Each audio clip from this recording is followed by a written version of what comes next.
أعوذ بالله من الشيطان الرجيم.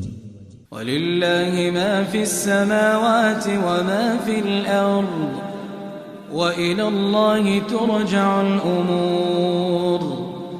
كنتم خير أمة أخرجت للناس تأمرون بالمعروف وتنهون عن المنكر وتؤمنون بالله. صدق الله العظيم. أعوذ بالله من الشيطان الرجيم. بسم الله الرحمن الرحيم. الحمد لله رب العالمين، والصلاة والسلام على رسولنا محمد وعلى آله وصحبه أجمعين. Mes chers frères et sœurs, l'être humain a une âme. Lorsque cette âme disparaît, il devient alors un tas de chair décomposée.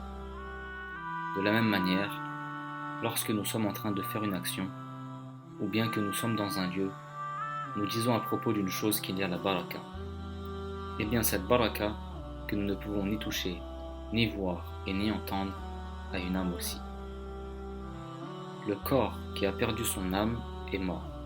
De la même manière, la maison ou le foyer qui a perdu sa baraka est une maison où il n'y a plus de vie. Par conséquent, c'est un foyer mort.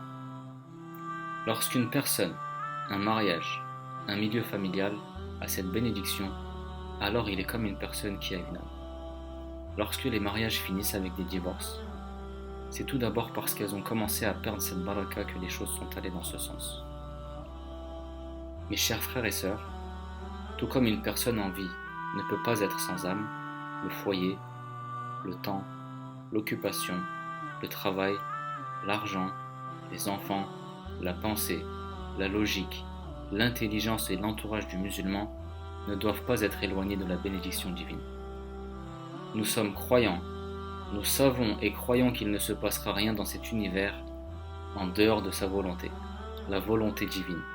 S'il souhaite une chose, alors elle se réalisera. Si Allah subhanahu wa ta'ala décide de nous donner la sérénité, et ce malgré la pauvreté, malgré une maladie ou un problème, il nous la donnera sans aucune difficulté. Mes chers frères et sœurs, c'est peut-être parce que nous avons eu des comportements qu'un musulman ne doit pas avoir, que nous avons perdu cette bénédiction. Nous devons retrouver au sein de nos foyers cette mentalité que nous avons délaissée pour retrouver nos âmes vivantes et croyantes. Lorsque la bénédiction disparaît, il nous reste seulement des musulmans qui vivent sans science, sans connaissance et sans conscience. Ainsi, nous devons nous éloigner de ces choses que nous avons placées dans nos vies, comme si elles étaient des alternatives de cette bénédiction, alors qu'en réalité, elles nous éloignent dans notre cheminement vers Allah subhanahu wa ta'ala.